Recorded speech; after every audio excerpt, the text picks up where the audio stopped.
আজকে কয় তারিখ? 25শে অক্টোবর। নভেম্বরের 30 তারিখ লাস্ট ডেট। এই ডেটটা পার হওয়ার পরে আপনি যদি চিন্তা করেন যে ভাই আমি পরে সিদ্ধান্ত নিব, আপনি নতুন একটা ভুল করতে যাচ্ছেন এবং এখান থেকে আপনার টাকা ছাড়া আপনাকে কেউ উদ্ধার করতে পারবে না। আপনারা অনেকেই আছেন ধিম ধারাক্কা ফেসবুকের জন্য, ইউটিউবের জন্য টিন সার্টিফিকেট খুলছেন। টিন সার্টিফিকেট খোলার পরে মানে এত সহজ করে দিছে যে আপনি বাসায় বসে আপনি যদি জাস্ট অল্প ধারণা রাখেন, আপনি অনলাইনের মাধ্যমে আপনি রিটার্ন জমা দিতে পারবেন। অনেকের মাঝে ধারণা আছে যে ভাই রিটার্ন জমা দিতে হবে, আয়কর রিটার্ন জমা দিতে হবে, তার মানে আমাকে টাকা দিতে হবে। ব্যাপারটা এমন না। আপনার ইনকাম না থাকলে আপনি টাকা দিবেন কেন? একটা স্ল্যাব আছে, 3 লাখ 3.5 লাখ টাকার উপরে আপনার ইনকাম করতে হবে, তবেই কি আপনার টাকার উপরে ট্যাক্স আসবে। তো আমি আপনাদের কিছু প্রশ্নের উত্তর দিব এবং একটা ভিডিও আমি বানিয়েছিলাম যেটা এতদিন আপনারা খেয়াল করেন নাই, সেটা আপনারা আজকে খেয়াল করতে হবে। দেখেন, আমি আপনাদেরকে বলবো ভিডিওটি একটু শেয়ার করে দিবেন, কারণ অনেক কন্টেন্ট ক্রিয়েটর আছে এই যে খুলেছেন, জাস্ট 30 তারিখ পার হতে দেন, পরে আরও পস্তাবেন। কেন বলতেছি আমি আপনাদেরকে বলবো।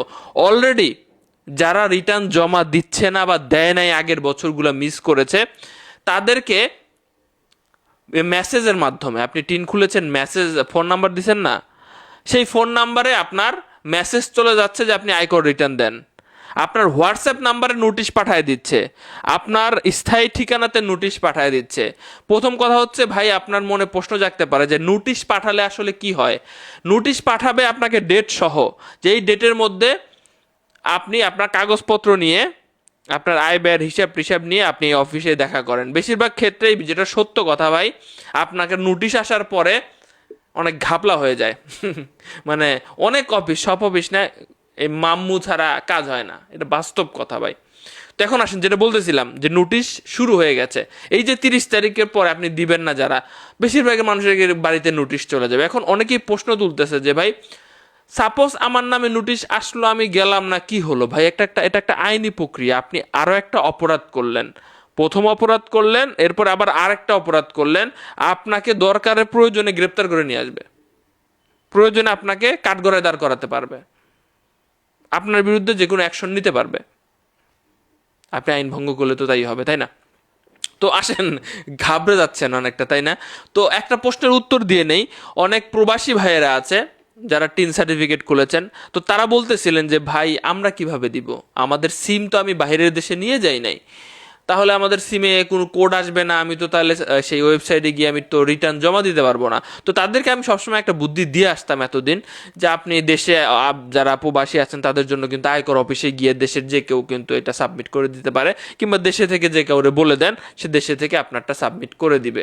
এখন দেশে থেকেও আপনার দেখা গেল সিম নাই, আপনার সিম নাই কেই, তো সেক্ষেত্রে ওনারা একটা নিয়ম চালু করেছে, যদি আয়কর অফিসে না পাঠাইতে পারেন তাহলে আপনারা একটা ঠিকানাতে আপনার সকল এই যে ডকুমেন্টগুলো পাঠিয়ে দিবেন, এরপরে তারা আপনাকে ইমেল করবে, সেই ইমেলের লিঙ্ক থাকবে এবং সেই ইমেলটার মাধ্যমে কোড টোড পাবেন, সব কিছু সেইটার মাধ্যমে আপনি আসলে অনলাইনে জমা দিতে পারবেন। এই লেখাটা একটু পড়েন আপনারা, হ্যাঁ, যারা বিদেশে আছেন, এইটাও সিস্টেম কিন্তু। তাছাড়া আপনি কিন্তু যে কাউরে আয়কর অফিসে পাঠাইতে পারেন, আয়কর আইনজীবীর মাধ্যমে, যে ভাই আমারটা একটু রিটার্ন জমা দিয়ে আসেন। আপনাদেরটা অফলাইনেও নিবে, কিন্তু বাকিদেরটা সব অনলাইন।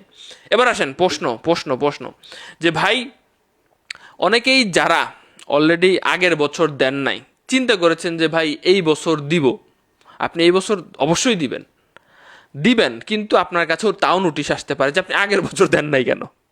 তো নোটিশ আসলে ঘাবড়ানোর কিছুই নাই, যাবেন সব কাগজপত্র নিয়ে, নিজের ভুল ত্রুটি আছে সেটা আপনি কিভাবে কি বের করে নিয়ে আসবেন এটা বুঝতেই পারতেছেন।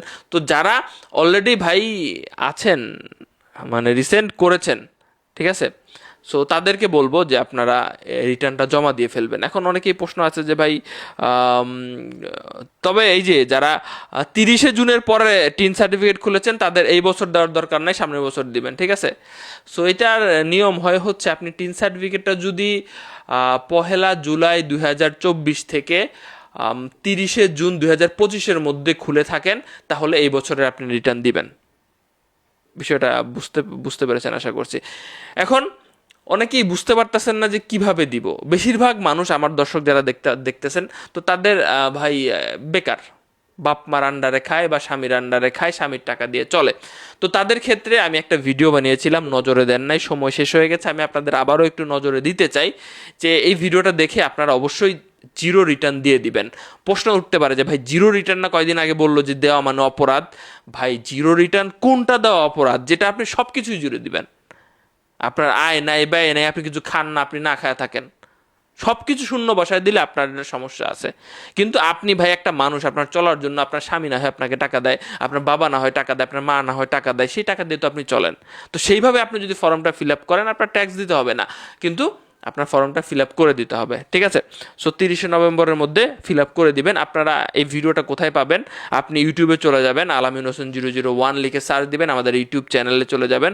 যাওয়ার পরে পোস্ট নামের যে অপশনটা আছে, সেই পোস্ট নামের অপশনে ক্লিক করলে দেখবেন যে ভিডিওটা আছে, সবাই একটু দেখে নেবেন, হ্যাঁ, কারণ দুইবার তো আর আপলোডের নিয়ম নাই, আর আমারটা আমি দিয়ে দিয়েছি অলরেডি। সো এটা দেখে যারা এখনও দেন নাই ভাই, তাড়াতাড়ি দিয়ে ফেলেন, ঠিক আছে? নিজে সেফ থাকেন, ঘরে বসেই দেওয়া যায়, একবার শিখে ফেলছেন তো মানে আপনার হয়ে গেল মনে করেন। তবে পরের বছর আর একটু কিছু পরিবর্তন করতে হয়, যেমন এই বছরে যে টাকা আপনার বাঁচলো, পরবর্তী বছরে আবারও সেই টাকা মানে হিসাব করতে হয়। তো এইবারের জন্য আপনি এটা দেখে, ভিডিওটা দেখে আপনারা করে ফেলেন তাড়াতাড়ি।